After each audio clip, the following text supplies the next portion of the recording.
Artem Kornetsky. Everything is okay with the stress here. And today we'll be talking about the communities, as surprising as it might be, about the interaction with the community. And we have an hour's time, so it's not like we will be able to discuss a lot of everything. But traditionally, the first round will be more of an introductory one about how we interact with the universities. You may, respond in a random order or one by one. We don't have any rules about that. But I would like to remind you that we have 1 hour and I will be following the time. I will not be stopping each and every one of you because, you need to have the opportunity to speak.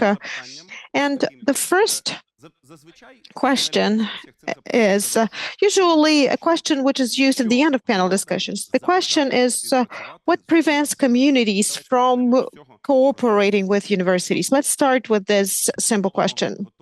Who is ready to start?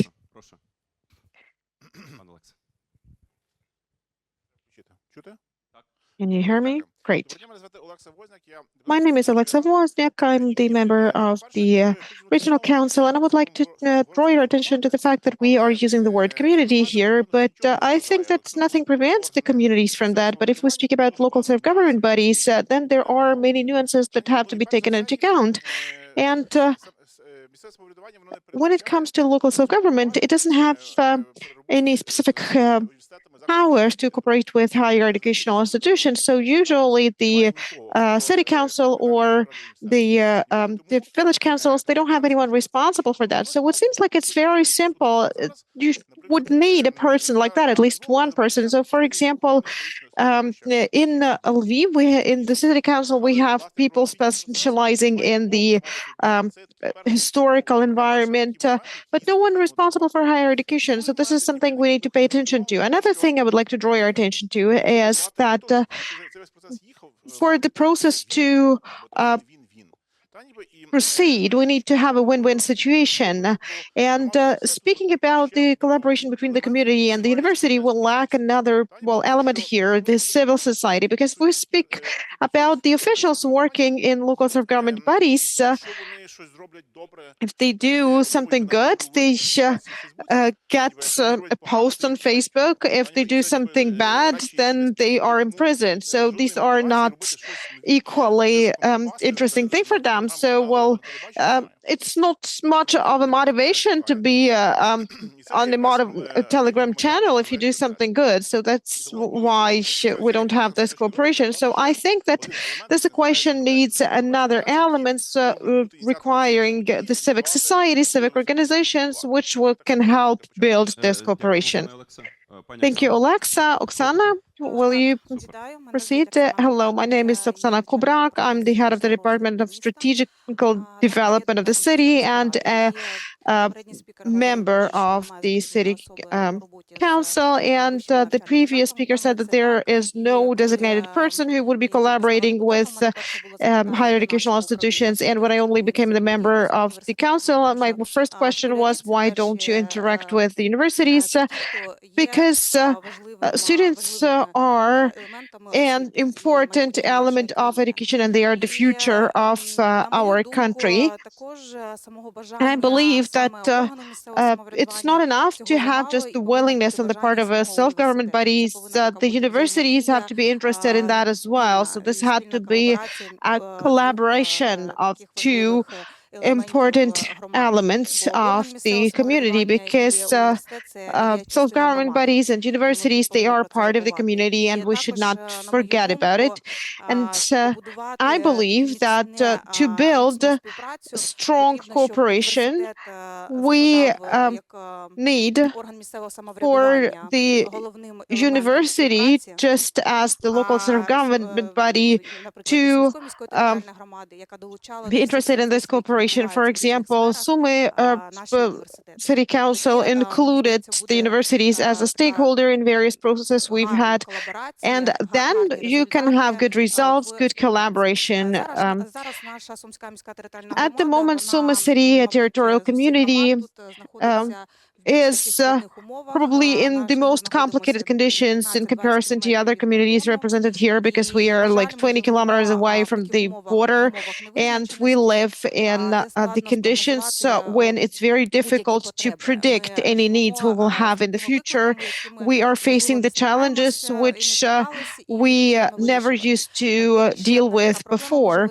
So another problem that may arise is that communities need quick solutions, while the universities cannot provide them, because we understand that universities have semesters, have plans, and generally they do not work very fast.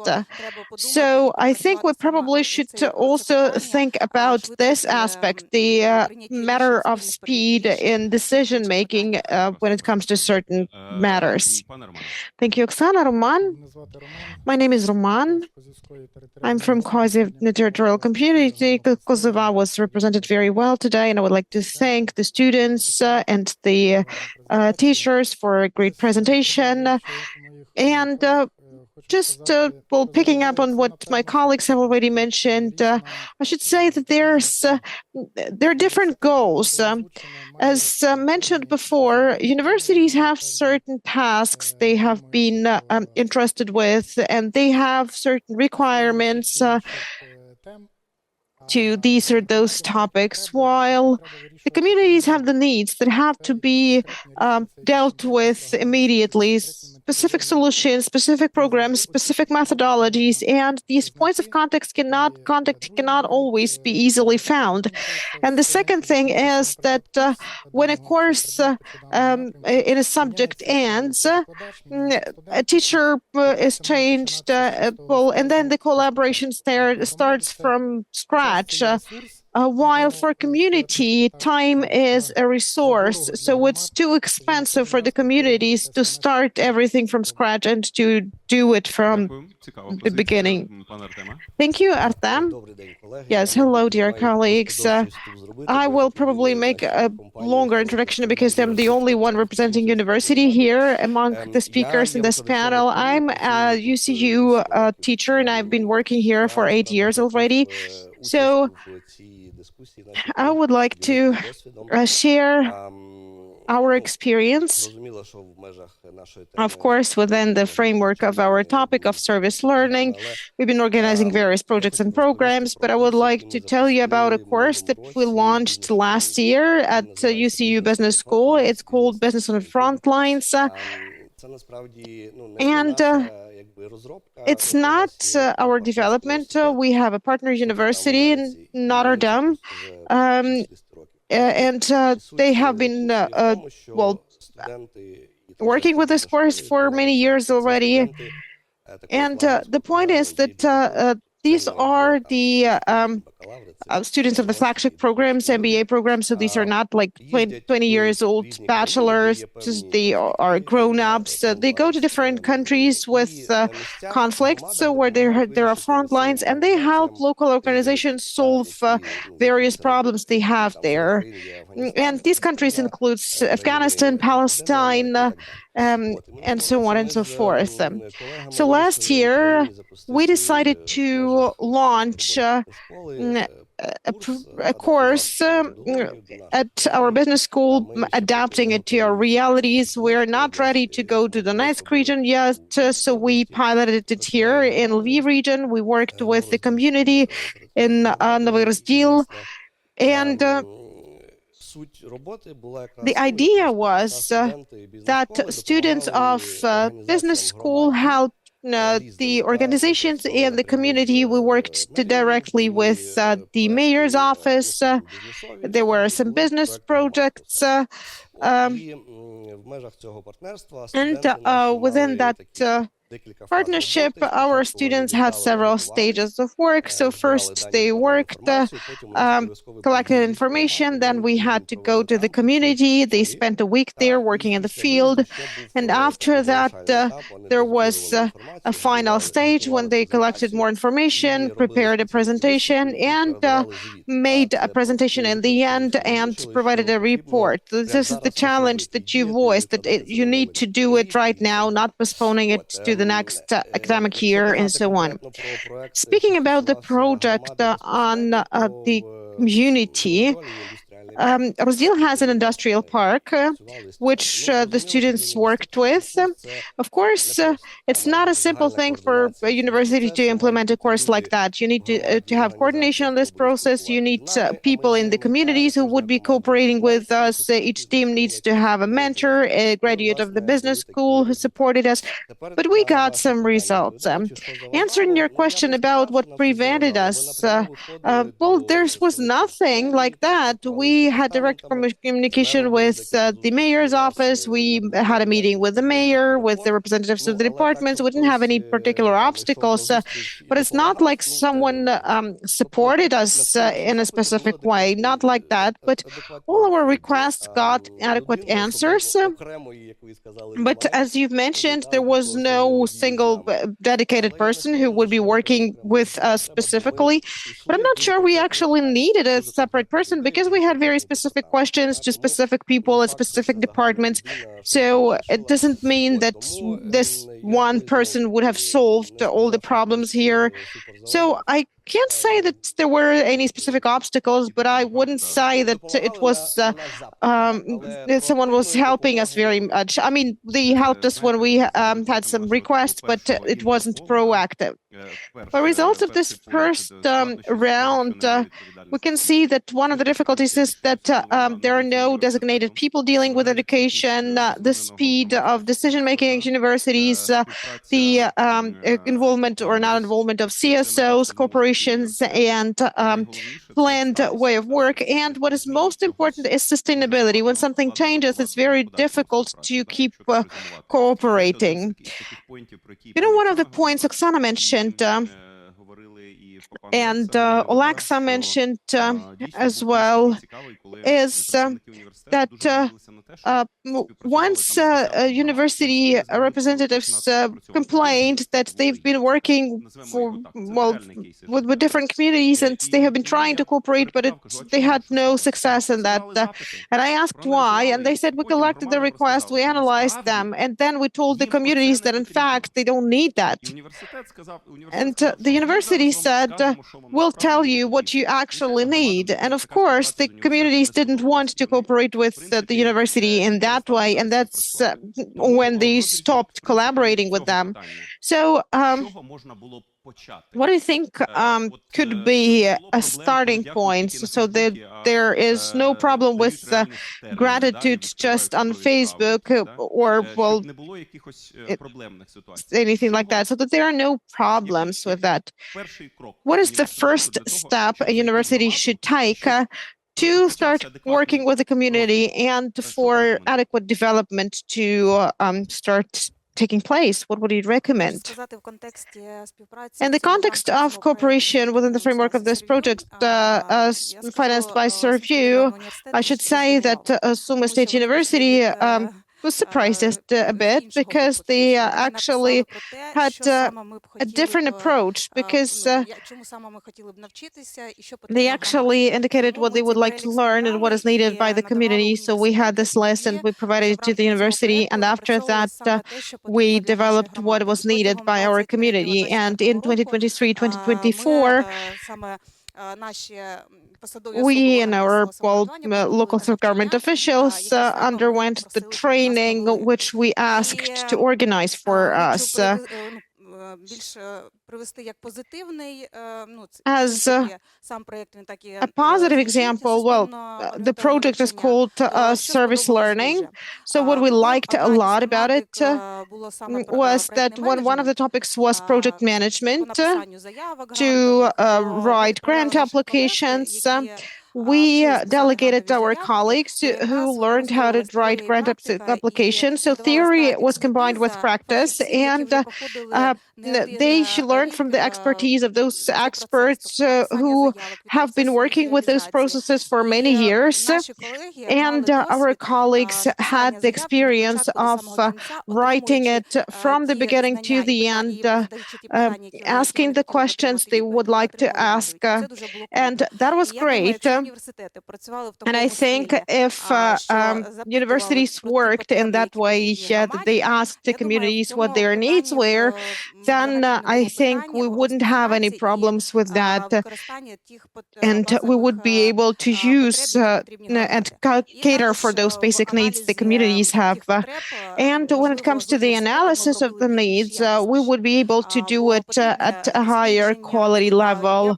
Well, I will draw an example here. For example, we have a program, we have a strategy of development, are very serious about it, and there's a problem where we lack financing because we can't then figure out some things. The only thing we can get is get the information from people. Did you like the service? What else would you like to have? How does it work? So universities could help here by helping conduct research to understand people's opinions so that we can improve the processes in our community so that we can, well, provide the services in the community better. And then this would improve the quality of services provided by local self-government bodies, and then local self-government bodies would have a better understanding of the problems in the society. And this triangle would work very well. We would have university, community, and residents, because the university and the community work to create the conditions and the lives that would satisfy each resident, each of us. So this triangle of cooperation should be organized in the right way, and then it will improve, the situation in the country in general. Yes, because when it's about this triangle, it's going to be the next question that I would like to address to you, and it's great that you brought it up. Alexa, is there anything that you could add here? I would like to start with some deeper introduction. As a matter of fact, when we discuss it abstractly, the cooperation with communities, we have some success cases, and of course, it's scalable, and we can follow these practices. As the colleague has mentioned, this secret buyer, we understand that this is a great example of this case that we could scale up. And there is a similar case implemented by the Ukrainian Catholic University. Roman Datsy invited me to participate. 5 years ago, we started engagement of students to different projects. And this is an answer to the question that we had in the past round, that about the cooperation and how long it lasts, because we understand that it's important to have some tasks set, and in that case it was 3 months, but if it is about 2 years, it's not going to work. It's important to pick those assignments, those tasks for the students that you can implement within 2 or 3 months. The second thing is that you cannot give to students all the documents, especially confidential information, production-related data. So the question is, what is there that we can give to the students? And the answer is open data, because open data is a technology, which means that, yes, communities share these open data. This is a tool that you can share with the students without having any additional concerns. This is the second point, which I consider of importance. And the third thing is that, yes, we understand that there are students. If we ask them to build a transport connection, who's going to be accountable for that, right? It's important to have some research, to have some prototype built. And then in 2-3 months after conducting the studies, they will have an interesting result, but there will be no accountability, no responsibility for what they did. And that could be a negative or a positive result or zero result. But in that way, what I'm leading to actually is that if you want to build this connection, it means that we really need to select these tasks for students that are manageable and actionable within given time. They need to be based on open data for us to understand that there is data that we need, and the result will be that sometimes we can arrive at unexpected conclusions. So together with my colleague for 3-4 years consecutively, I am a commissioner basically. So I give the tasks which are interested to the Lviv city a council, they implement these projects and then they present these results as part of their diploma paper presentation. Of course, not always we use all of these results achieved, but we have them. I will provide some of the examples of such assignments that they receive. We have a major problem in Lviv with migration, with people commuting, and it's really important for us to have park and ride system. There was this idea to have a parking close to the IT arena site, and they had a task conducted, the students. So they went to that site. There is King Cross shopping mall. They calculated how many vehicles were passing by. They realized that actually King Cross is a great site for park and ride. They also conducted some polls among the local population. They revealed many of the issues, many of the problems, and they were considering different solutions. Also, they were researching the cost of public transportation. This is another interesting topic. They received this assignment in December, and then in February, the story with Trump started, Ormuz, and everything. They conducted analytics with open data, and actually their results were very similar to the results that we received at the local government level. Of course, we cannot build the decisions only on the results of these studies that they had. However, it's important to understand that our target audience are students. It's really important for us to select the tasks that they can manage, because it's also about qualifications, it's about time, it's about complexity. Thank you, Alexa. Roman, over to you. I would like to build on what was mentioned. I absolutely agree with many of the things voiced. When we have cooperation between communities and university, especially if it is part of some project, it's important for the community to receive the information for the proposal, not only when we already have the plan designated to be implemented with participation of a community, but before we actually submit this document to consult the communities, because of course it's important. It's great to have memoranda of cooperation, but we also need a separate document, and the assessment should be done not by the people from the university only, but also by the community about the result achieved.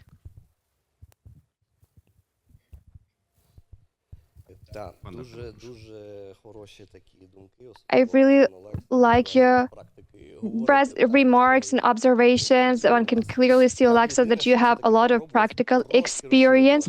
I think that, yes, we could also a little bit expand on the perception that we have. I understand that you already have a lot of experience that you gained, but I think that it's still possible to continue this practice. We understand that the level of students can be different. Bachelor level students, master students, the program level is important, but actually it's not only about studies. I think they can go even further. It could be about project applications, some prototypes, some drafts. Yes, as you rightly pointed out, it's important that everything is also approved at the level of communities. But it's not only about data collection. It could be the data collection, but what about the next step? What happens when we have the data?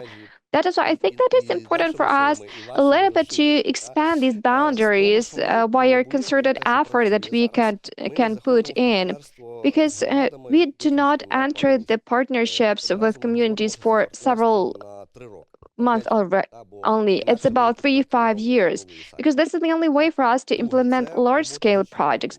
Secondly, it's us trying to work around expectations, because, well, I'm a teacher. We also have managers, like technical managers. They interact with commissioners, as we call them, or communities or organizations, we discuss the topic of expectations. What is the expectation that you have about this partnership? And when we do not discuss it in detail, they write it. Then we have a verbal discussion, right? Then we share this information with students, and only after that, the student will sign the memorandum of cooperation with the community. When both parties read the results, when we are in agreement about our future steps, then the commissioner has understanding what is feasible, and students also say that yes, it is doable. We can do it during this period of time, and it's important that these students share their results to the next generation. But we have the same teacher, the same mentor, coordinator. So it's important to have this sustainability. Yes, we understand that students will leave at some point; they will graduate. In terms of assessment, yes, it's extremely important that our commissioners, when we take these 100 points, they also participate in an evaluation procedure. It's not only about some external observers or teachers evaluating the procurers, but also we have a questionnaire. It is filled in by the commissioner. In our case, these are representatives of communities that we cooperate with. That is why I absolutely concur with the ideas expressed, but I think that there is still some room for broadening this cooperation. Three important takeaways. I think that we have some practical cases. Lutsk, a great transport connection for many years.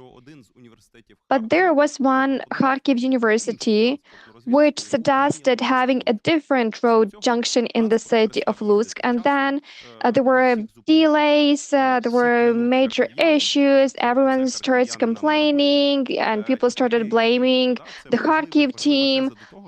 This is an important remark because we understand that if you want to help a community, it makes sense to be part of this community. This is the first thing. Secondly, another critical component is how this project starts, because the project starts with need assessment of communities. Without assessment of the needs, you cannot move forward. And the third, life example, when we had several communities from the Dnipropetrovsk region that we started cooperating with, their perception was very different as related to the assessment of needs, because there was one community which was very proactive. So it took several days for us to have a discussion with the community. We had a focus group format to understand the needs that they have. The second community was very formal in their approach. Just took us just a couple of hours. No matter how hard we tried to delve deeper, it was to no avail. It is once again about this triangle that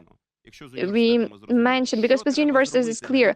What does it take for communities to activate their proactiveness so that the local population of the community, people representing the community, are willing to share the challenges they are facing? What does it take from inside to achieve this? I think that communities and universities, what is important is that we have co-creation of the documents.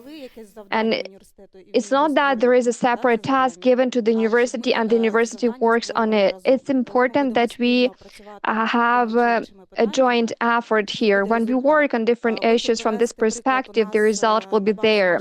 On the basis of our department, we work with students for their internship programs. They have trust to our department. They learn more about being responsible. So each time we try to select a task for the student, it's important that it is an important assignment that we give to students. But at the same time, we have a mentor from our department, the person to accompany them on their way and to understand this topic better. Usually these are students in their fourth or fifth year students. They are writing their research. They study something. They directly participate in the processes. From my experience, I would like to say that when you trust a little bit more more, and when you demonstrate more trust to students, it really helps them to open up, to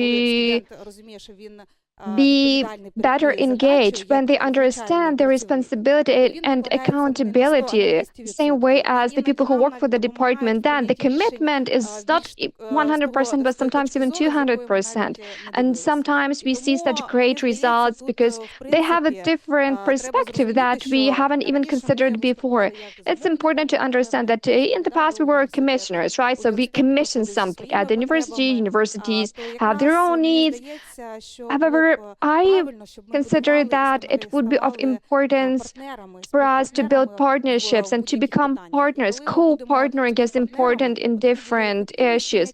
When we become co-partners, we will be more efficient, we will be more successful. It will be of great benefit to next generations. It's about quality, it's about efficacy, and then communities will work better, I guess. There will be bigger trust to communities. Thank you, Oksana. Alexa, over to you. Topics, right, about the cost, the fee for transportation or different sites for monuments.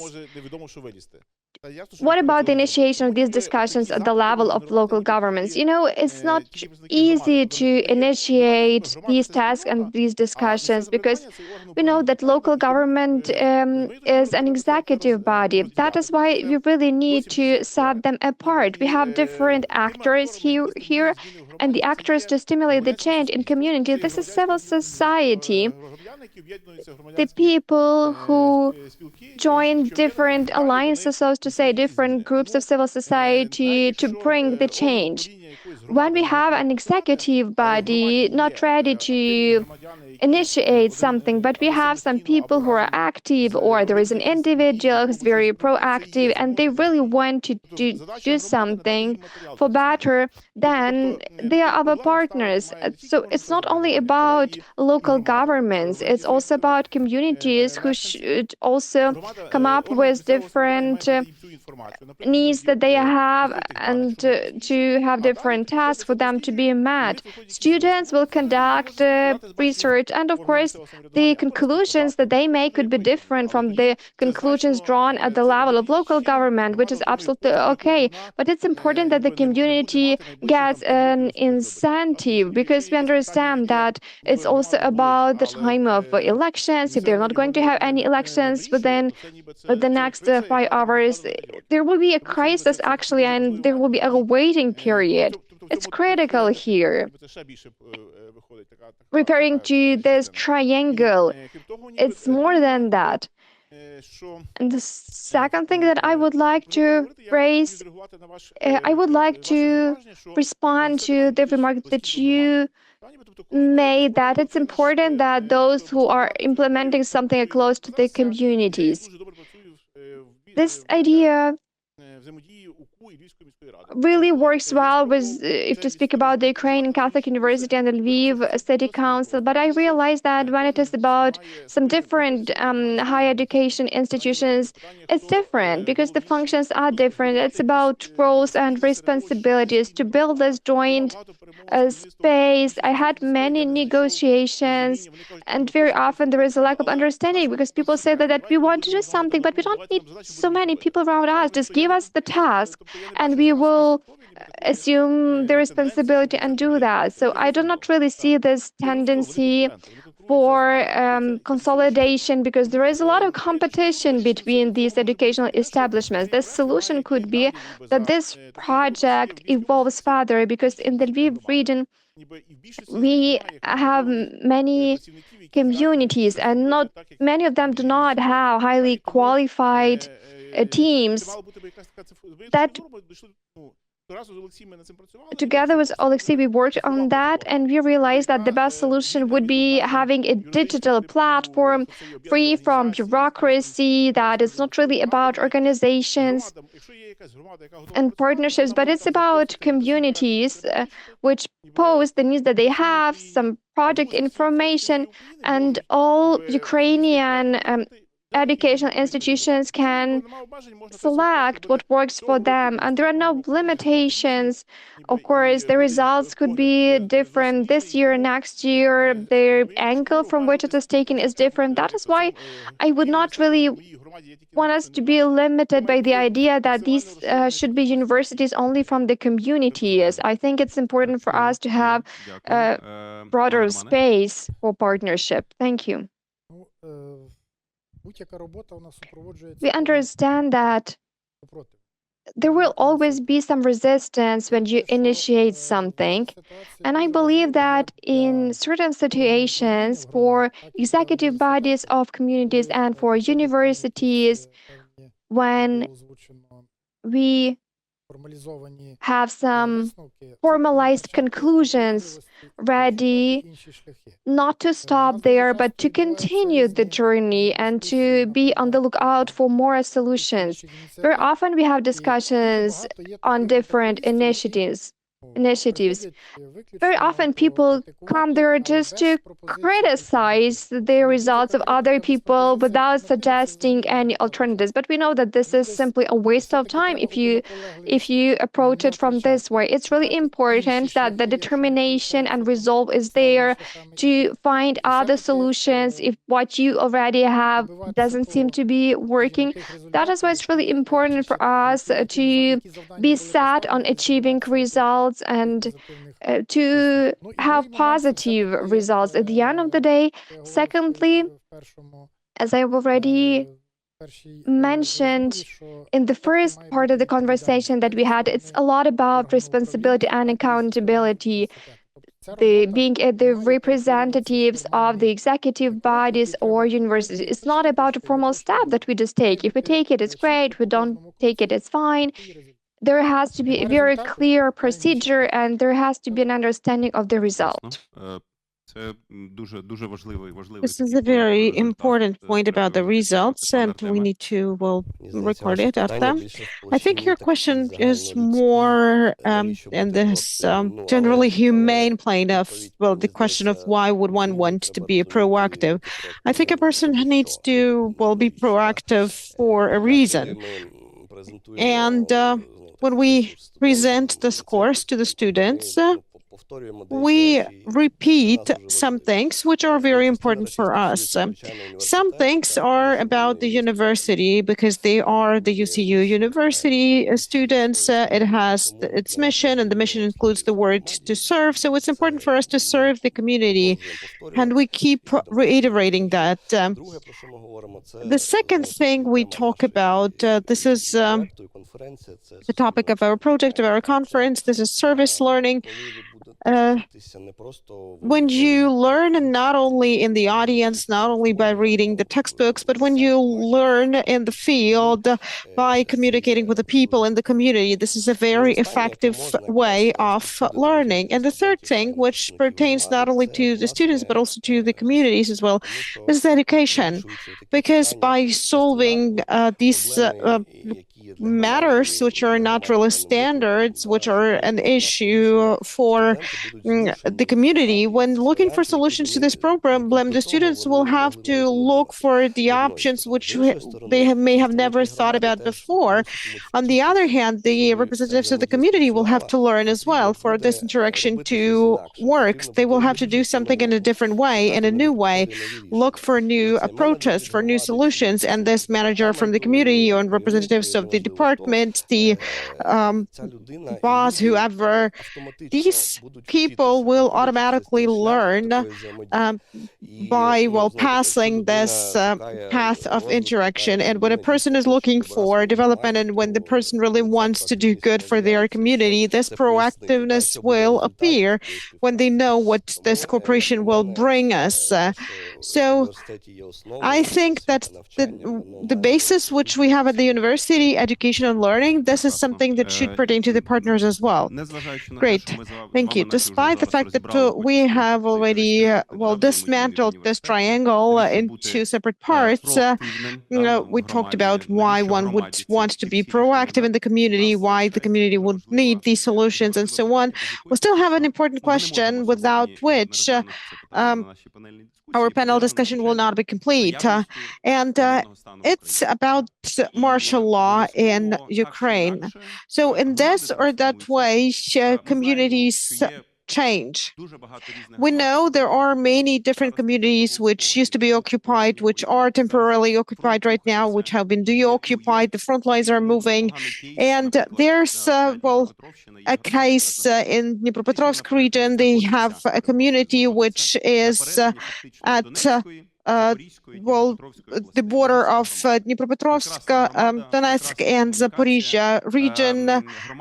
Great community, great communication, a community which was one of the first to develop the comprehensive territorial plans, realistic ones, approved them, developed all kinds of anti-crisis documents, and at the moment they are being bombarded 24/7. So there's practically no one left in the community. So all these developments are on paper only. Where are these anti-crisis plans? What do we do with that?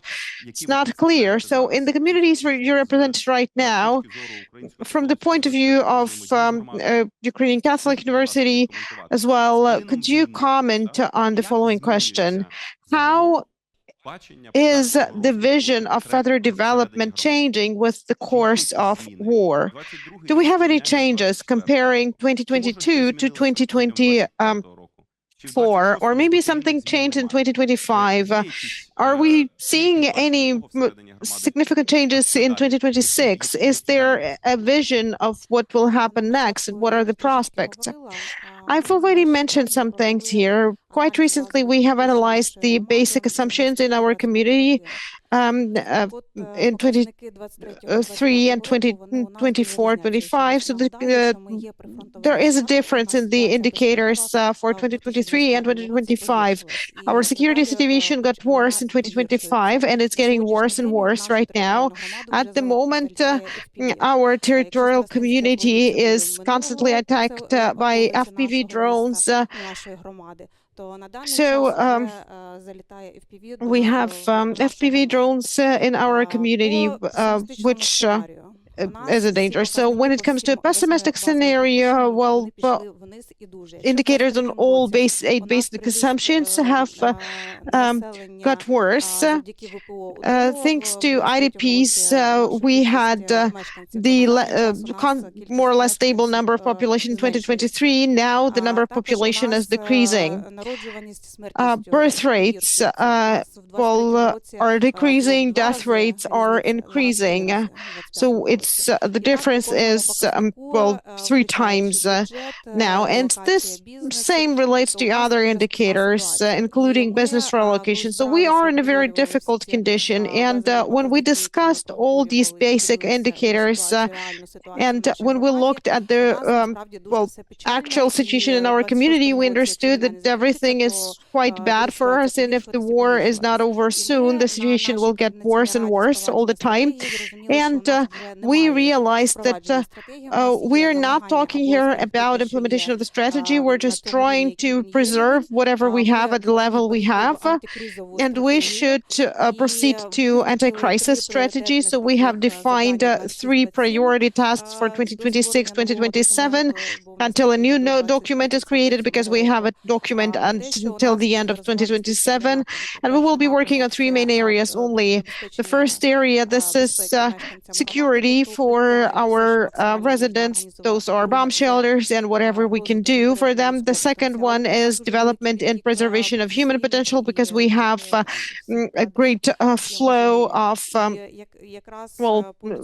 people. And when it comes to human resources, this is where we can involve students, engage them into cooperation, and try to train them in those areas where they are needed, so that we don't have large gaps, because we already are seeing a big problem with the staff we need. And here the role of the university is very important.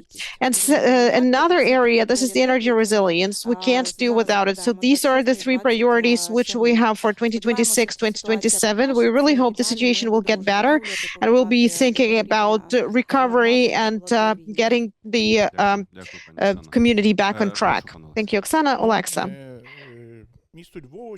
Well, Lviv and the Western Ukrainian communities are playing the role of a safe haven right now during this war. And I have many friends in Odessa, Kharkiv, Zaporizhia, Chernihiv, and I talk to them all the time. I know how difficult the situation is with them right now. And even those economically developed regions have these problems like human resources, security problems, electricity cutoffs. All this disrupts the productivity of our economy. So in the Lviv City Council, we believe that one of our tasks is to provide a reliable rail that can provide everything for the front lines. And the second thing is that we are paying a lot of attention to the support of the mil tech and defense tech producers, those who produce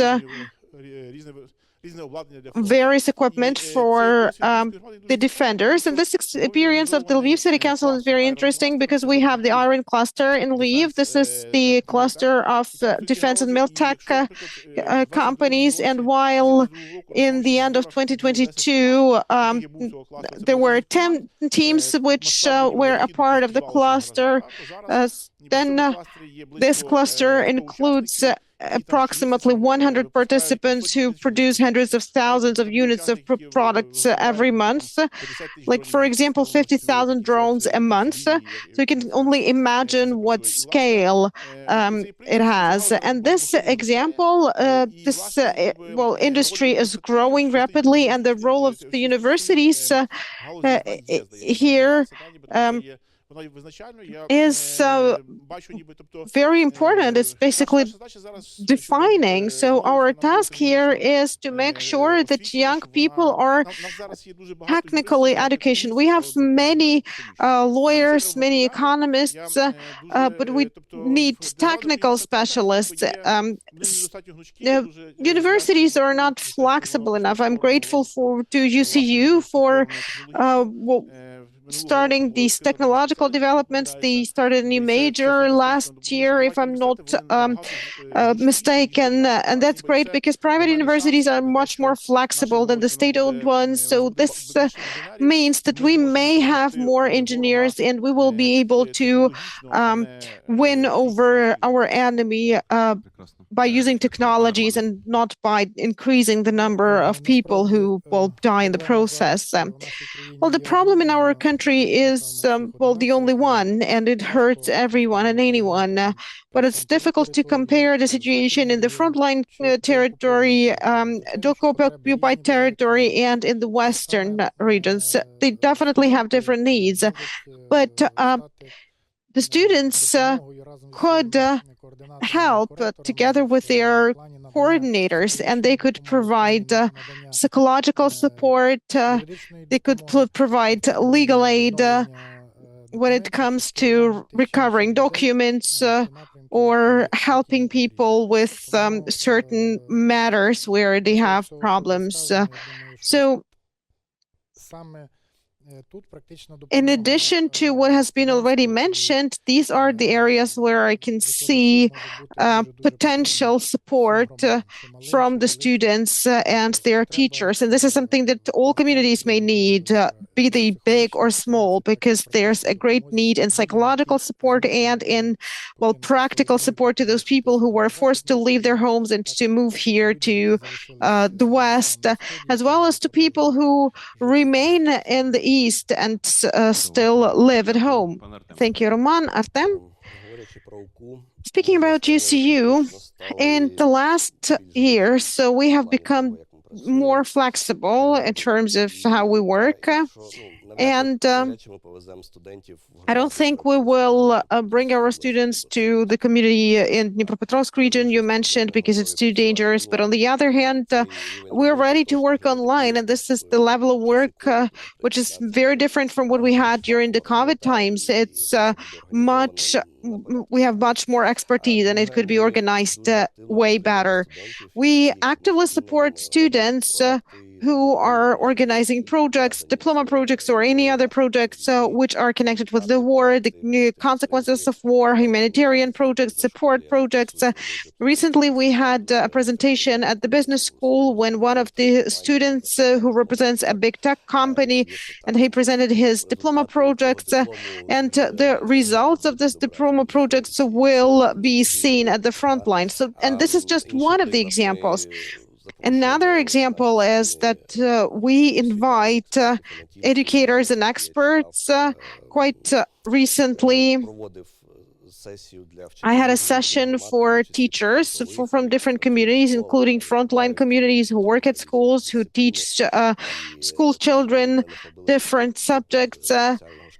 And we organized a workshop for school social entrepreneurship so they can provide children with more, including the innovative approaches to learning.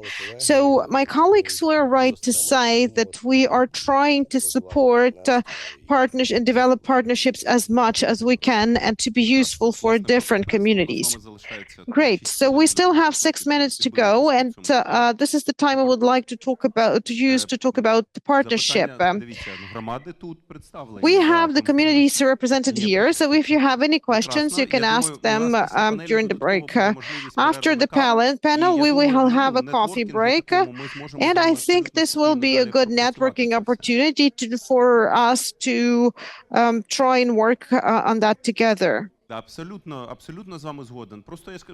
I do agree with you, but our today's format did not include the Q&A session, so let us just do it during the networking, because we're not leaving.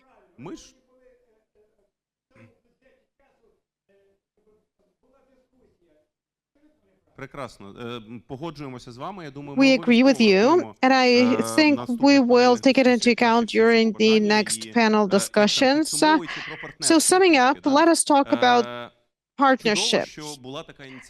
It's great there was this initiative which was financed by Erasmus Plus project. It's great we had 3 years support to initiate co-action and to start working. What do we do next? How do we keep developing this partnership without the Erasmus resource? Who is ready to invest? Where do we get investment so that we can keep cooperating and interacting with the communities? How do you see that in the future to ensure sustainability of the project?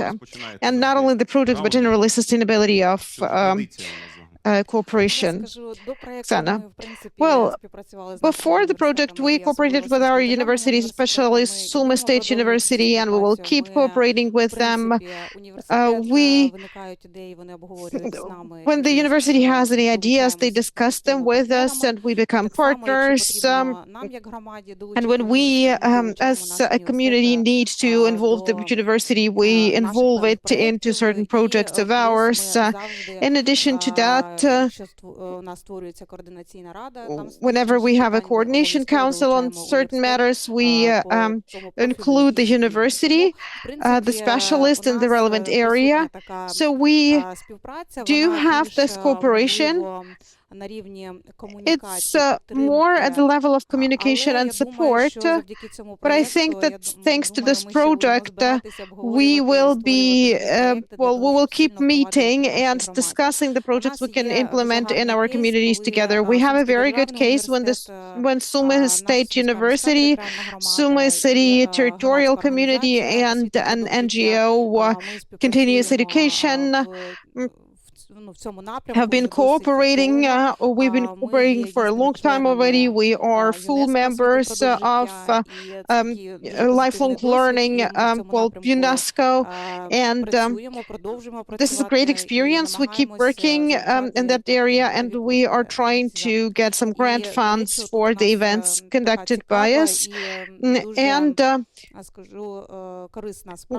we are doing a very interesting and a very useful thing. we have this partnership with when an NGO is preparing the applications. We are the partners there, and we have centers where we train elderly people on matters of digital literacy or other things and skills that they need nowadays. So it's difficult for me to answer this question because we do have this cooperation. It has become broader because of the war, because we now have more opportunities for international cooperation. So I think we will keep working in that area. Thank you, Alexa. I'm very optimistic.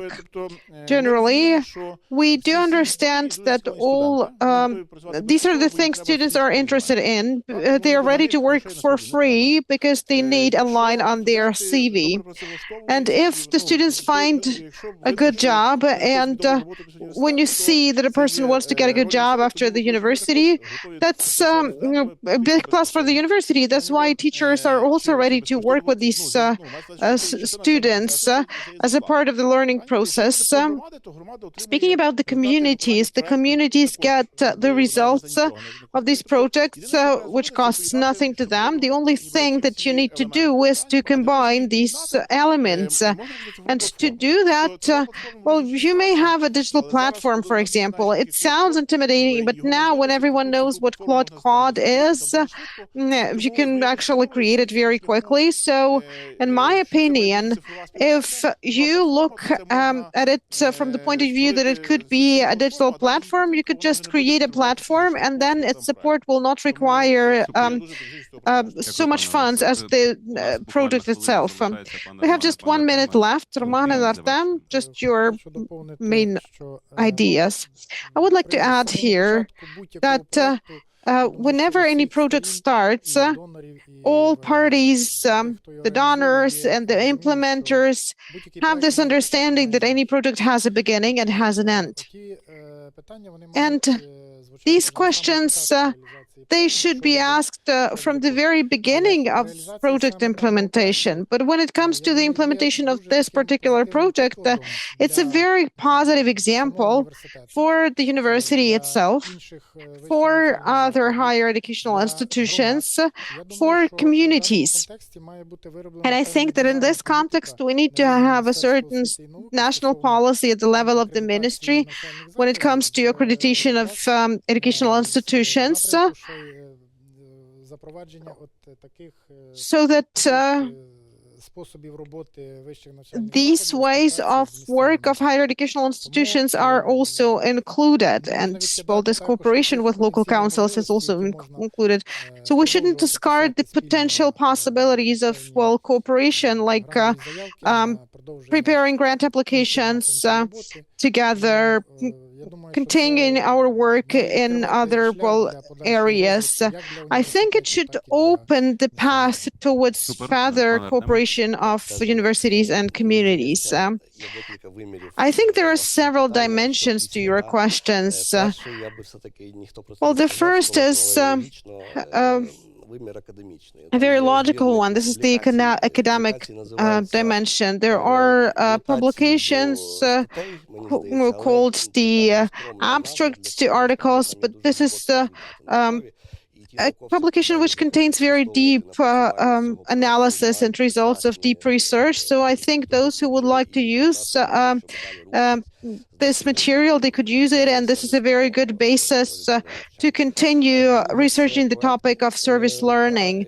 The other thing, these are projects. Just as our course, we will go to Verkhovna community next year. This is just one course we launched during the project, and I'm sure our colleagues have many initiatives which will continue after the project is over, regardless of what project you work in.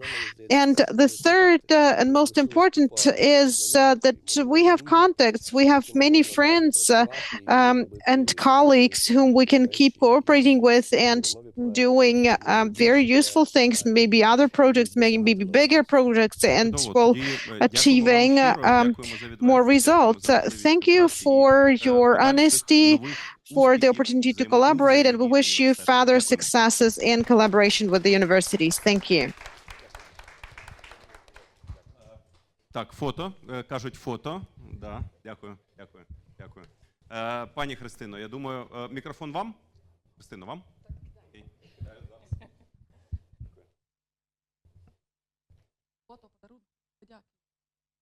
Дорогі колеги, dear colleagues, it's quite important part of the conference, the presents, thanks, candles, the cinnamon, ServU logo as a reminder. So thank you again for this panel. And now we are going to the international level. And before I pass the word to Dr. Halina Procek and my colleagues, I have a pleasure to invite all of us go online and listen to the address from our dearest partners from Uniservitate network. It's organizations that bring together scholars, researchers, practitioners, enthusiasts all over the world, and discovering the opportunities, possibilities of service learning in higher education. And we have the privilege to have the address from María Rosa, and I invite our team to have that address started. Yeah, thank you.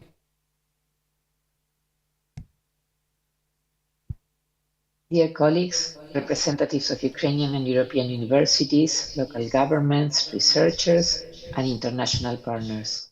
It is an honor to greet you on behalf of the Latin American Center of Solidarity Service Learning, CLAYSS, and to join you in this meaningful closing moment of the ServU project. From CLAYSS, and especially through the Uniservitate Global Network, we have been privileged to accompany the Ukrainian Catholic University in this journey and even before. When Uniservitate began in 2019, our main objective was to produce a systemic change through the institutionalization of service learning in Catholic higher education, for universities to fulfill their mission of offering a holistic education to new generations while involving them in an active commitment to the social challenges of our times. And these challenges prove that our greatest strength lies in places rigorous academic learning, the mind, to the service of real community needs, the hands, sustained always by a fraternal heart. ServU has shown that even in times of wars and reconstruction, higher education can be a force for active citizenship, community resilience, and concrete hope. Service learning in higher education for Ukrainians' recovery was only possible because it was built on trust. It brought together 3 Ukrainian and 3 European universities through the implementation of service learning. And we can share with pride that this consortium came about partly through the Uniservitate network, KU Leuven from Belgium, Università Lumsa from Italy, and the Catholic University of Eichstätt-Ingolstadt in Germany. They have been active members of the Uniservitate network, and this trust-based network became a lifeline, a structure capable of responding collaboratively to align rapidly and effectively when the war demanded urgent action. Throughout these years, we have tried to help our students reflect deeply on questions that might sound simple to ask, but difficult to answer in times like this. Where is your brother? What makes us human? Through Uniservitate, Ukrainians' voice entered global conversations to accompany other universities also living throughout conflict, to find our brothers in the University of Bethlehem in Palestine or the Loyola University of Congo, and to pray together for peace. I want to express my gratitude to the participant universities that joined this project with a shared spirit of generosity, commitment, and solidarity. Your work shows that when universities and communities work together, even in the midst of pain and uncertainty, transformation becomes possible throughout education. Today, in this world marked by conflicts and war, The ServU project, along with the Uniservitate network, revealed a constellation of hope, a constellation that, as Pope Leo XIV invited us, we build together through concrete gestures of fraternity, justice, peace, and love. Although we celebrate the formal closing of this project today, we all know that our shared mission continues. Christ himself declared, "I am the way, the truth, and the life." And with him, we will keep drawing together new maps of hope for every university, every community, every region, so that education remains a path towards reconstruction, dignity, and a hopeful future for Ukraine. Thank you for allowing us to be part of this journey, and thank you for reminding us that service learning is not only a methodology, it is a way of building humanity. A warm embrace from CLAYSS and from the entire Uniservitate Global Network.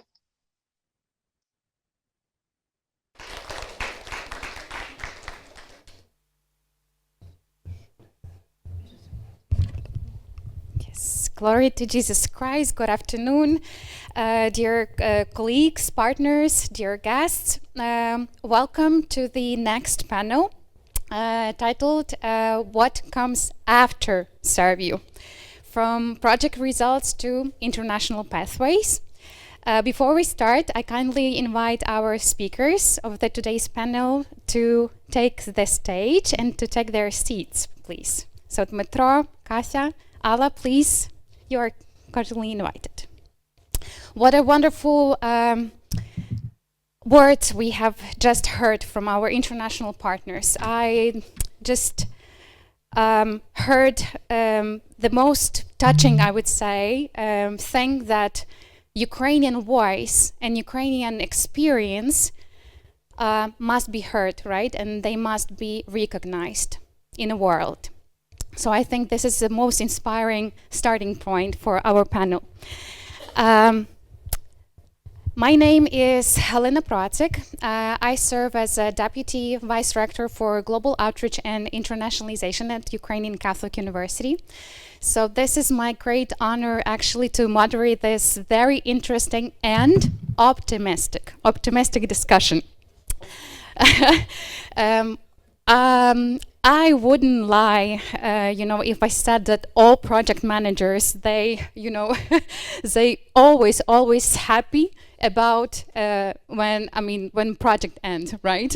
When all the deadlines come to an end and they can breathe out and they can reflect on all the project harvest, right? The harvest of good ideas, of the results of the joint work. And we always kind of, joke that all the international projects, it's like, farming. At first, you plant the ideas and working packages. Then you water them with tons of emails and conversations and meetings. And then you pray for the weather is good, the project atmosphere and relationship are good. And then no Russian attempt can actually and will stop you from moving forward and growing. So although we have really rich results, right, from this project, as wise farmers, we have to carefully select the seeds for the next planting season. And there is no, I think, better extension of your field when you go actually and share the results with wider communities, right? And in this panel we talk about global landscape. Today we are not closing, right? We are not closing the conversation about ServU project.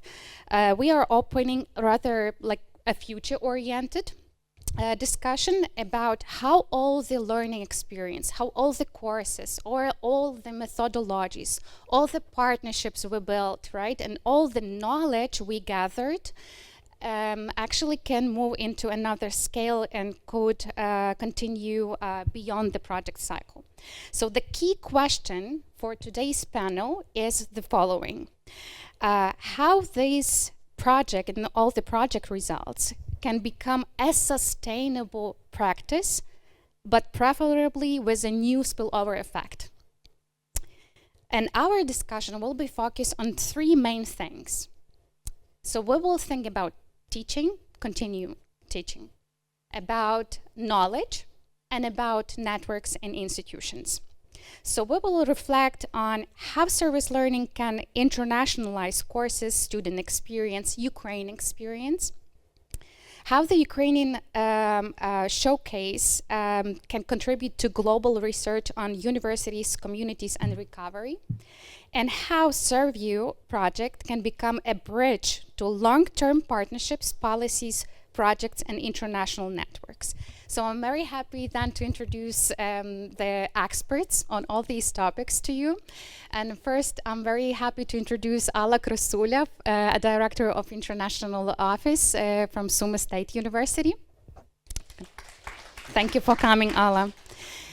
I'm also very happy to introduce Dmytro Sherenhovsky, who is a vice rector for outreach and social engagement of Ukrainian Catholic University. I'm his deputy. And I'm also very happy to introduce Kasia Reiters from Catholic University of Leuven from Belgium, and she is a project coordinator and project facilitator of Service Learning Center. Kasia, thank you so much for traveling to Ukraine, and you are a true hero for us. You should be an example for other partners, you know, to explore and come to Ukraine. Thank you very much for coming. And let's start off. So the first actually question and reflection I have, you know, when I look through the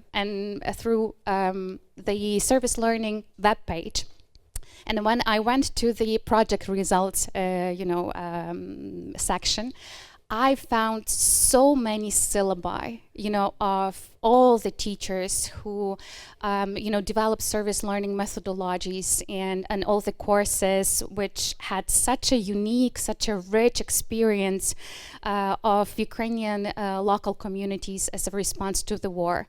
And the experience they showed was so diverse, like from, I don't know, personal finances to energy management systems, then child health care and mental health, also community of memories.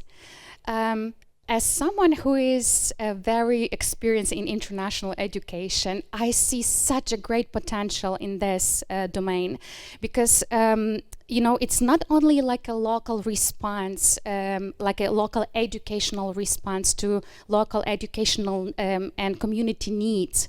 It's also like a living experience, you know, for other students, teachers, universities from all around the world to learn about Ukraine, not as a political narrative, not as a media narrative, right, which can also be a part of propaganda sometimes, but it can be a tool for a real community-based learning, like a peer-to-peer learning, which is absolutely more, trusted, right, more like solidarity building, more relationship building. And Alla, I know you one of the best experts of collaborative online international learning in Ukraine and blended intensive programs in international education. Do you think that these courses that are produced within this project can create another global classroom experiences or, international classroom experiences? First off, hello everybody, and thank you so much for so many kind words. I hope that I really deserved all of them, and I will do my best to prove that I'm an expert in all those things that you mentioned. I would like to start with saying that don't cry, it's over. Smile that it happened, because usually that's what's happening at the end of the project, right? We're gathered here just to recap what has been done, what could have been done better, and where we are moving forward. And to me, the question is very simple, actually. Because as a university that is 30 kilometers from the Russian border, we experienced firsthand what that means to teach, to learn, and to serve in these unprecedented circumstances. Nobody was prepared for that, of course. And during these 4 years, our educators, our researchers, our students learned how to do all these regular activities during blackouts, internet disruptions, missile and drone attacks, and that was our everyday reality. Those who come from Sumy, I absolutely know that you agree with each and every word, because we've been having so many online meetings during the ServU project implementation, as well as different coils, which we've got like numerous. I will cover this perhaps a little bit later, but just covering the question that you've asked me now, what I really understand is that service learning is not actually just a teaching methodology. To me, it is a way of learning that is connecting humans with dignity. And I was very happy to hear that in Julie's presentation, because that really resonated with me. I really wanted to highlight that. All the courses that have been developed in the framework of the service learning ServU project can really be internationalized, or can be taken as a role model. And when I'm speaking about internationalizing the results of this project, I don't mean internationalization as mobility statistics, or as just, sending a couple of students abroad for exchange, experience exchange. What I'm talking about is scaling up those skills and competencies that the project team learned, that the syllabi developers managed to create in this culture of service learning that is part of our institutions at this point. And just imagine a course that is called Community, Resilience, and Recovery. This can be a course where students from Belgium, Germany, Italy, Finland, Latvia, or any other country would start doing some kind of research and investigating not an identical issue, not an identical problem, but being deeply rooted in their local communities. They can learn from each other internationally. And this is the way how I see we can scale up what we've learned in the framework of the project.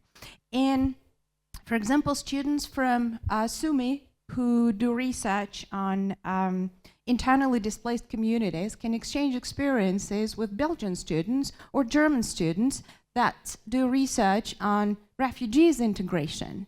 So both teams are rooted in their local communities, but recovery is local, but learning about recovery can be global, and that's the way how we can learn through collaborative online international learning, through virtual mobilities, through blended intensive programs, for example, right? So to me, BEEPs are particularly interesting because students can collaborate, cooperate online for a couple of weeks, and then they have the short-term mobility when they are in local communities, again, exchanging experiences, gaining these international competences, intercultural communication skills, these things that cannot be learned or mastered in isolation.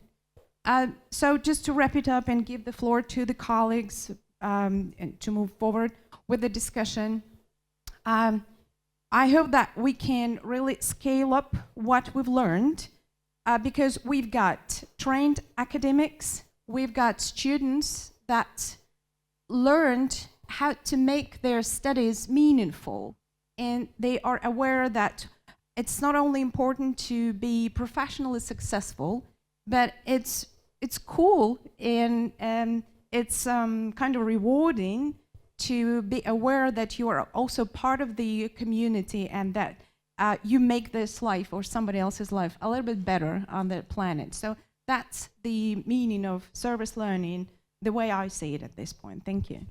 Thank you very much, Alan. Yeah, I'm really inspired by the idea of combining service learning, and collaborative online international learning, because it's something more than just education then, right? For different universities, for different communities, for students and for teachers. It then makes global education and internationalization more responsible, right? And makes our academic partnerships more responsible, because it's not only about teaching the profession, right? But it also giving like a totally different perspective on how this world is now looking, actually, right? In the real perspective. I also think that corals are something that brings students, into one shared virtual learning atmosphere and environment where they can meet without traveling, right? Because obviously not so many international students, teachers will come to Ukraine in the probably 5 years, right? And this is the nearest perspective. Thank you very much. It sounds very promising, right? And just as I've got another more ideas, but if I have time, of course. Can share. Another just very important takeaway was, I remembered very clearly the moment where we were designing this project. So we were sitting together with Sofia, with Dmitro. We had like a blackboard, trying to, design all the working packages. And we actually tried to design this kind of project in a way based on real research-based evidences of service learning plus like impact of the war or armed conflicts. And guess what we found? Almost nothing. There was no research, like real research, on this topic and this kind of combination. So this opens actually another important aspect, because at this very stage, what we have right now is a very unique research-based methodology of community needs assessment in the context of war, right? And armed conflict and for communities' recovery. Dmitro, I wonder whether this kind of experience can be scaled up as well, right? And that Ukrainian experience, Ukrainian, so to speak, case shouldn't be treated only as a case, right? As a case study, but could become a part of a global research network. And maybe there are any other dimensions, scales, layers that we can bring into global research networks within this project. Yeah, great question, and thank you so much for asking that, and thank you everyone for coming, and for my co-panelists for bringing good ideas here. I just want to remind that also Oля Matichuk were there, and Yulia Seder, so the finances and the management were there, so it was like the community thinking in that way. But indeed, there are many of the research and knowledge creation points, a number of articles, but indeed, when it comes to the more closer to what is called right now like the crisis situations or the countries that are in war, that it's really specific knowledge, and not so many is actually published. And definitely this is one of the interesting points that I should address a little bit more. But what I think about that the service learning itself brings a number of the opportunities for knowledge creation. And it's quite different a little bit from what we see in the typical research agenda. So how the system is operating right now. So we have the knowledge transfer is coming from very established centers that do research, think about them, and then going to the emergency systems. So the systems and the models are created like in a way that something create them, and then later on, so the players adapt that. And this is the typical knowledge transfer that is coming. And the service learning is absolutely different. And it practically means that the knowledge is not coming from the center, I mean the think tank or university. So the knowledge is created by doing. And that is quite important, and I think this has a tremendous potential, especially thinking about the future of service learning, because The model is that we talk about the co-creation. And I'm really happy for today that we asked partly this question in the number of the panels and the previous one when the representatives of the municipalities were talking about that. So we co-create this knowledge. Let's bring the international dimension. What does it mean? It practically means that this knowledge is not only created by the university and the community inside in one country. So if you use like these models of the internationalization, then we understand that we have the other players.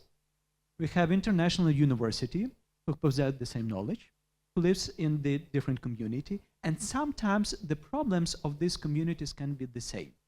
And that brings very unique perspective when we can ask our faculty members and students to think not only about their own problem and not to think about their country or city or community as a, the globe, and that's all, but also to consider the other points.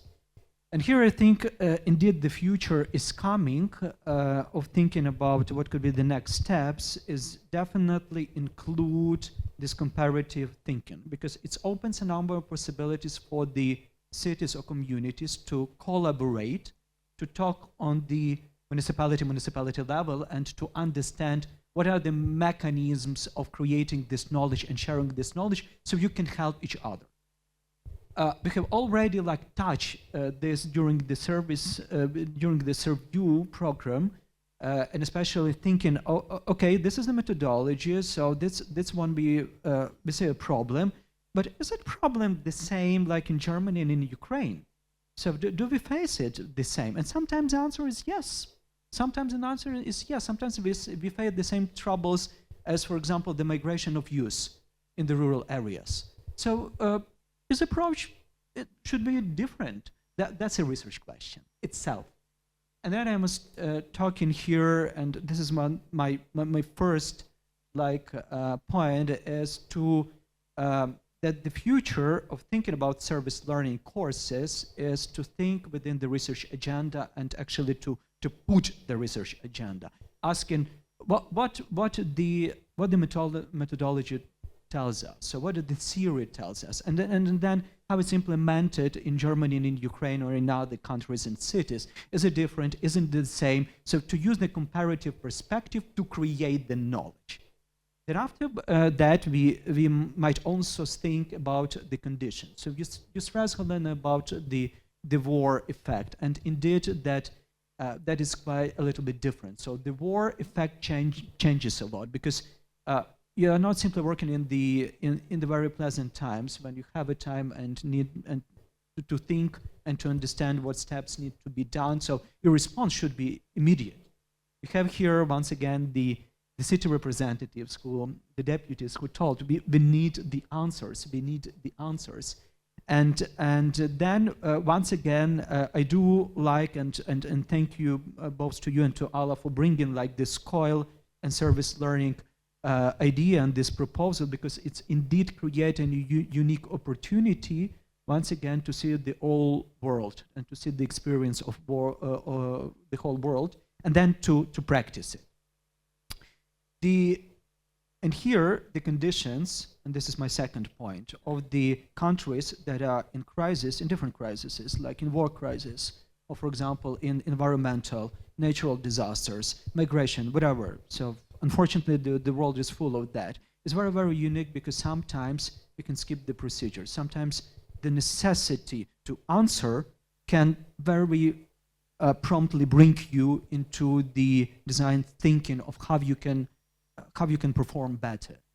And sometimes the unique things can be created under this pressure of these conditions that once again should be later on scaled into the different practices and turned out, okay, we can do this way. We have never thought about that, having the bureaucratic limitations that we usually have in the normal conditions, I mean both in universities and then in the communities. And this is my second point.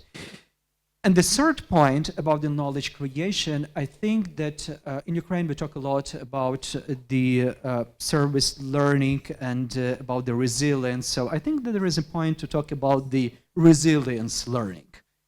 This is a good point. So we usually talk about it in Nuku. So what knowledge about resilience people possess? What could be taken? What could be taken from service learning? So not to do the follow-up of the project, but actually think what Ukraine show us that we can take as an international shareable knowledge and can see if it could be adapted to any other communities that find themselves in the crisis. So I think that this is a very different field of the, let's say, of the general knowledge of management, of how you treat the university, how you work with education. This is a separate field of education, like to think how you can manage the resilience and how you can put knowledge creation at the heart of this management.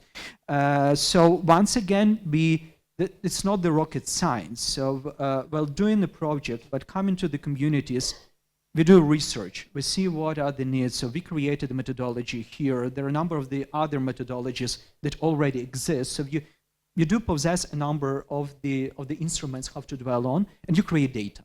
And this is the most important thing. You create data. And the only thing that that is really needed is to think how to put this data, how to put the creation of this data at the heart of the service learning courses. And because I'm a little bit skeptical with what was talked in the previous panels while thinking about that you skip research.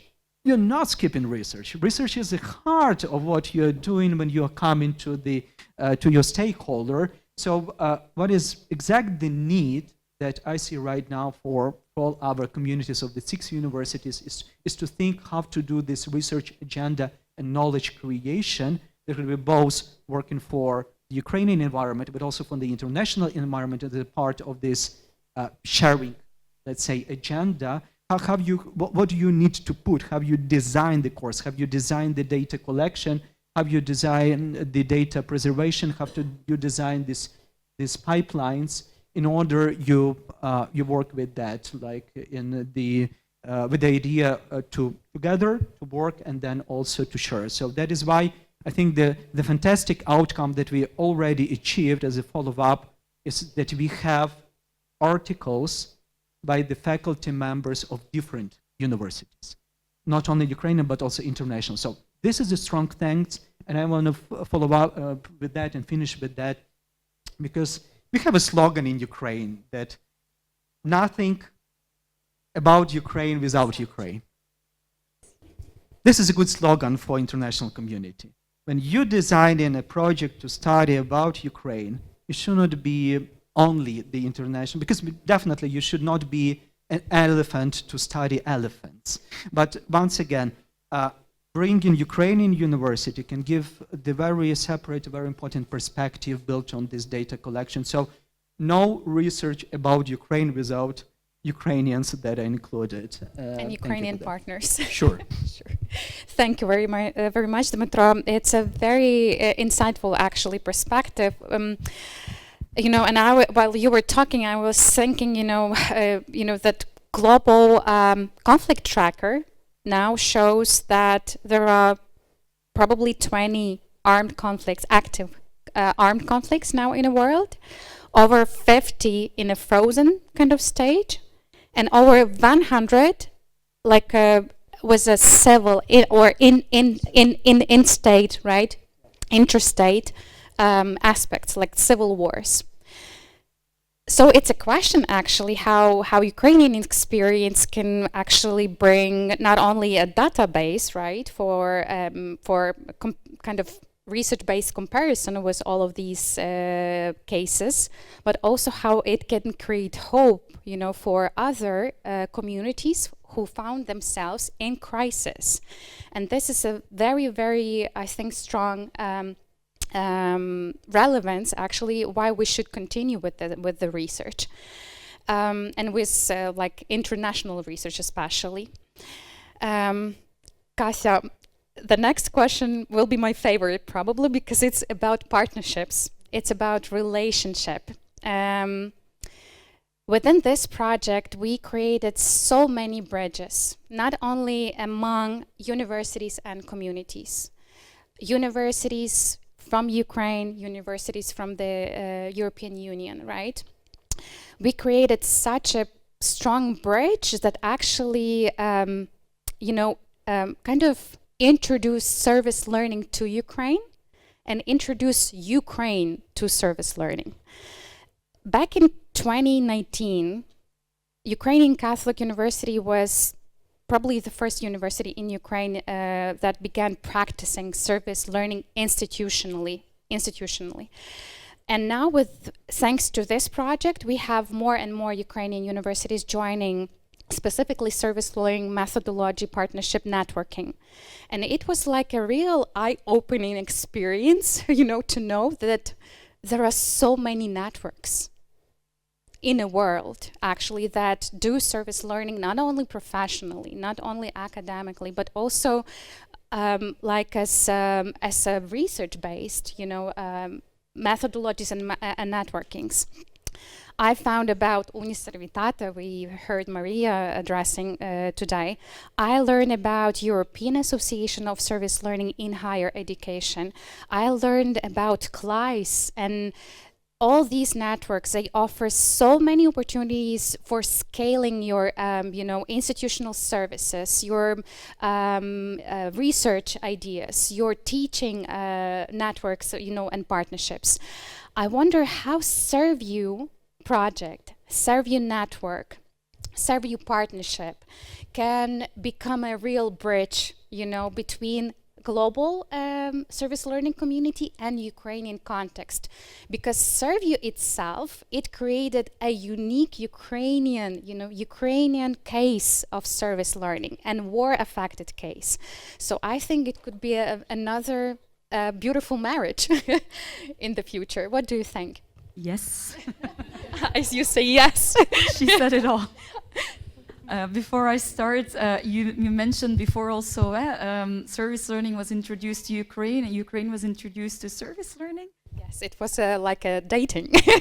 Well, I can also say that Ukraine was maybe in a way introduced to us European partners as well. And so I just want to start with saying that it's been an absolute privilege to be working so closely with you, to have had the opportunity to meet with you several times in Leuven, in Eichstätt, twice here.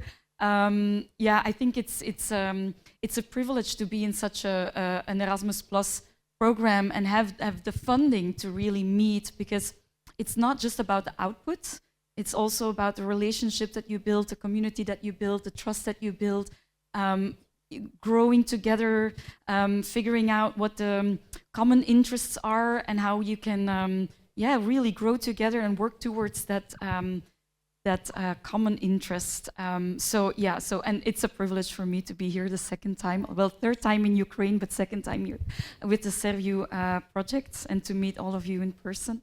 But then going to the question. So you mentioned already that there are a lot of networks. Just to give a little bit of an overview, there are a lot of national or regional networks.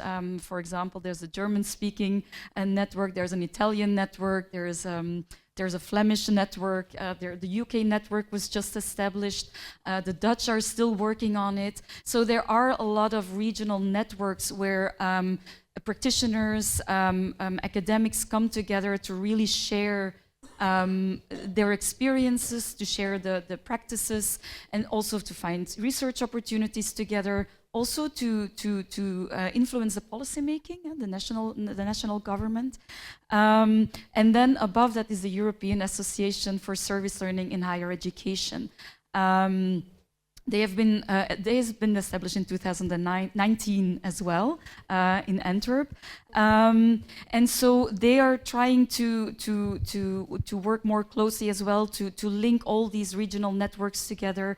Currently, they have 4 working groups. So one is on research, one is on dissemination, one is on membership, and one is and policy making, and one is on networks and alliances. So, and I'm a proud member of the general meeting, and I'm working in the working group on networks and alliances.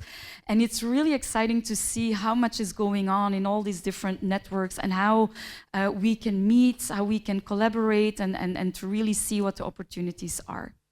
I'm really grateful for EASLE, that's the abbreviation, EASLE as well, because they help promote the knowledge that is, for example, or the output that is produced by ServU or other Erasmus Plus projects. So sometimes they are a full partner, sometimes they are an associated partner, but they really want to see what is going on and disseminate this all over Europe. They organize conferences once a year, and I remember that one time, I think 2 years ago, when we were in Mallorca, we shared together on the ServU project.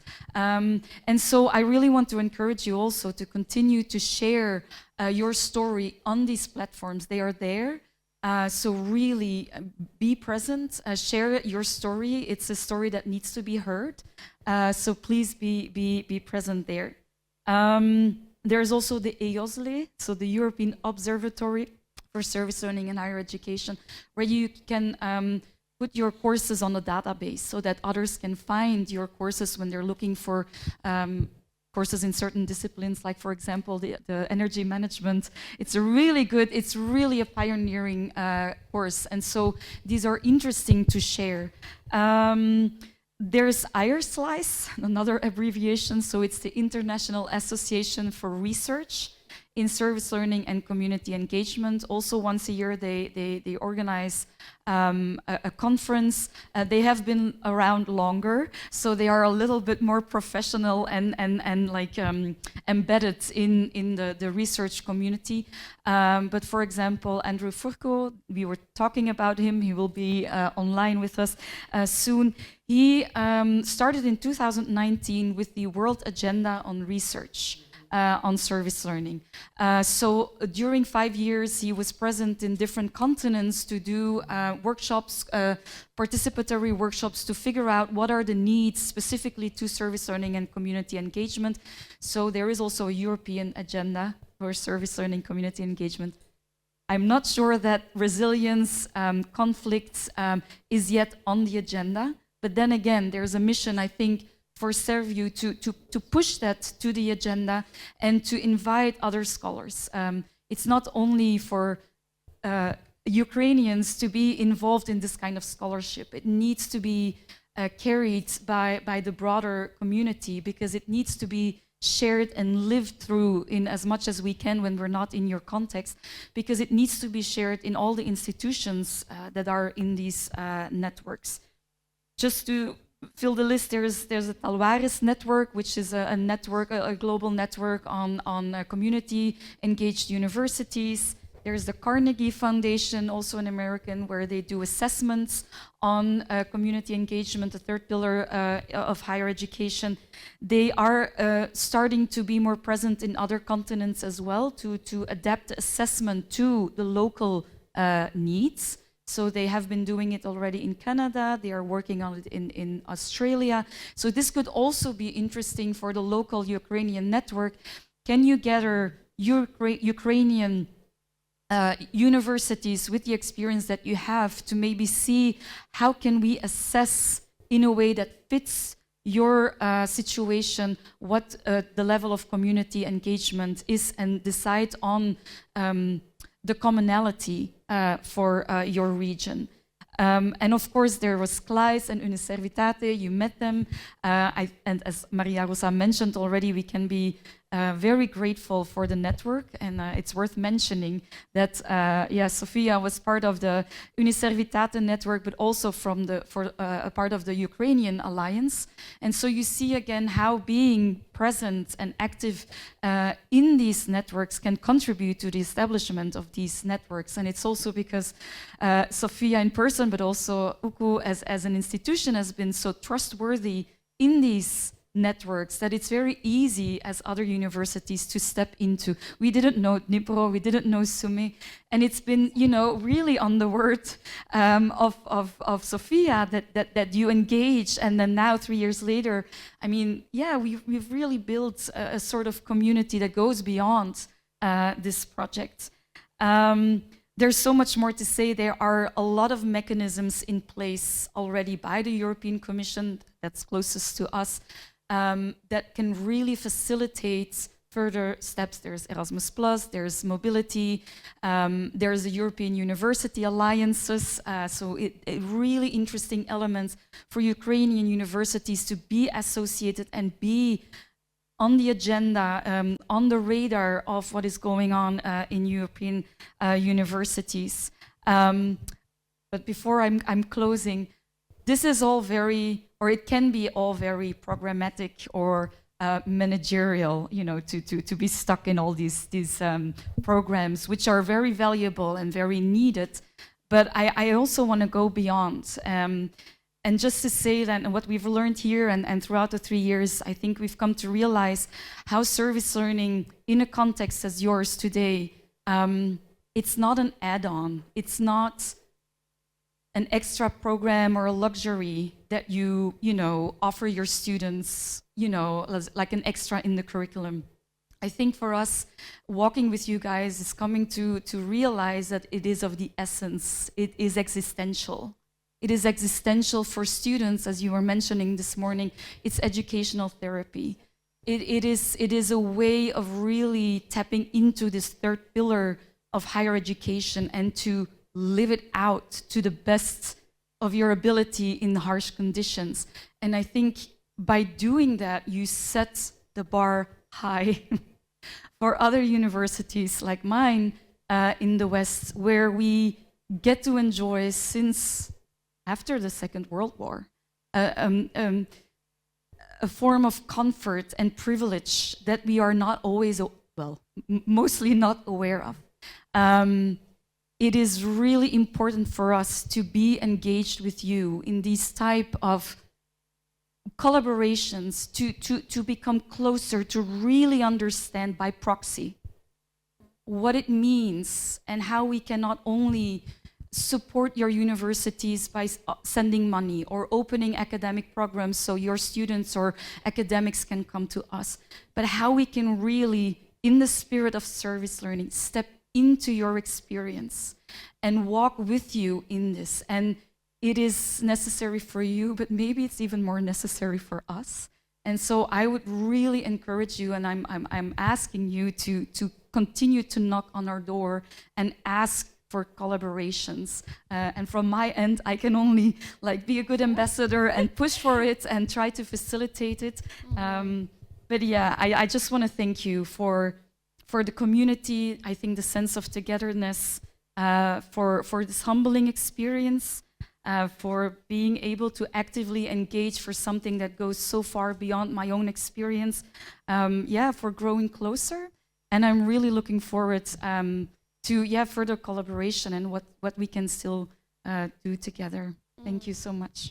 Oh, thank you very much, Kasia. Yes, it just deserves applauding very much, because, you know, from your words and from your insight, I really witnessed solidarity in partnership. So thank you very much just for witnessing this today with us. We now have 10 minutes, and it's, I think, a great chance to open the room for 1 or 2 reflections or 1 or 2 questions for our panelists. If you want to reflect anything on teaching or international research or networking, it's really high time to do that. But while you are preparing your questions, the very last, I think, question will be just a very brief one idea how this project can be actually continued, right, in its next global version. And it's your point of view, like another joint COIL course, research, like joining a network, finding new partners. So what are your ideas? Okay, so you can share now, and we will wait for questions. Okay, thank you. Thank you once again for this opportunity just to jump in with a couple of ideas. I've been listening attentively to the reflections of my colleagues, and what came to mind is that we should move beyond this model of when one side teaches and the other side learns. Ukraine does not need sympathy only. Ukraine has got experience that it's ready to contribute. And I'm really thankful to you, Katia, that you mentioned that it should be like a reciprocal model. that we should learn from each other. And this is what ServU is for, right? It can be the foundation for any collaborative online international learning course, right? Because it can have comparative studies, right? It can have community-based projects. We can include shared reflections of both teams participating in totally different communities and environments, but searching for similar solution to societal challenges. And I believe that any COIL that we might develop as a spin-off of this project should be based not around problems or issues that are typical of a particular country, but they should be based on societal issues and challenges, and these are basic values. This is the way how we can also use ServU model for practical, or as a practical way to teach European values through larger community engagement projects of our teachers, educators, and students, and not only through theory. And one more thing that really resonated with me while listening to each other and reflecting over everything that we've learned today and we've heard today from each other, that universities can rebuild not only buildings, they can rebuild much more. They can rebuild human connections, trust, reciprocity, and understanding each other, right? This civic engagement, and all those European values that are the foundation for each and every course. So we can implement this theory and methodology of service learning in any area. We've heard this marvelous case about energy efficiency, right? Our university has developed a course on mental health, particularly for children. Yeah, we have also developed an entrepreneurship course in developing of digital entrepreneurship. So we can really combine the forces and help each other learn from each other. So just to wrap it up, I would say that service learning is about learning with communities, about communities, from communities, and for communities. And we're all a community, right? So we can be really united by this idea. And by the way, next week our university is going to invite you.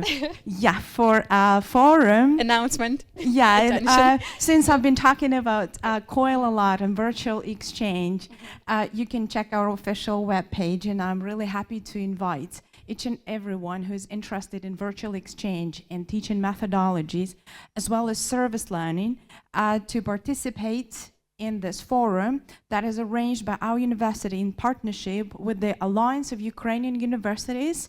And UKU is one of the co-founders as well, so everybody's welcome. We'll be happy to share our experiences and to learn from new partners and participants. Thank you. Thank you very much, Ella. We will disseminate this among all of the participants after our panel, of course. Kasia. Can yes. I? Yeah. I think the one of the strong things about this project were the teaching tandems, and I think we've heard about it this morning already. And of course, the funding was written into the project, and when the project doesn't exist anymore. But again, mechanisms are in place to have mobility. And so again, in this becoming closer together, getting to know one another, having teachers. Again, being in tandem, it creates this community of practice. It creates trust. But one of the reflections that we had when we were in Leuven is that maybe still this teaching tandems in this experience was a little bit out of balance. It was really the Europeans trying to not help but support. But what did we learn, And so maybe these teaching tandems can be a little bit more reciprocal. I mean, it's a learning process for us all. But then another aspect was also like, how do we invite students in this sense? And then of course, COIL is a very interesting thing. But these teaching tandems, I think that was a really good thing written into the project. And I think there's something that we can, push further and continue to experiment with it and see whether this could be like a real established thing, that we can work on. Yeah. Dmytro. I will not say anything special for that, so just a few points. So I do want to echo what was said, like to use the teaching tandems and to do COIL plus service learning. I think a bright future in that. I will add to the tandem, the representatives of communities. So it will be like the teaching quadro something, because if you take the two communities, so this part is needed, and the 3 players who co-design, or even 4 players if you take the two communities from both sides, that co-design a course. So I think that's a wonderful idea. So this is the first thing. Then service learning plus COIL, a wonderful future. Second thing. The third one, we mentioned alliances. I also think this is a great future. So unfortunately, Ukrainian universities are not the members of, can't be the members of European alliances yet, full members, but can be associate members. That's true. So that's opening a window of opportunities for the other partner university alliances, like to incorporate this work. And through this work to incorporate Ukrainian universities.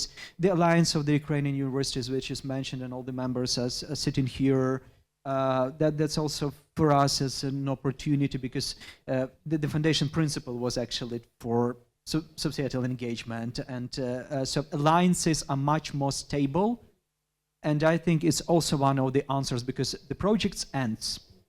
Alliances are lasting a little bit more, then fundraise a little bit better, a little bit higher prices, so, and a little bit for the longer period of time. So that's bring more stability, so we can talk with the community, indeed, not about 1 year or the 3 years until the project is conducted, but about 5 years, 10 years, more and more and more, that you can spend with them. So like three things. Thank you. Thank you very much.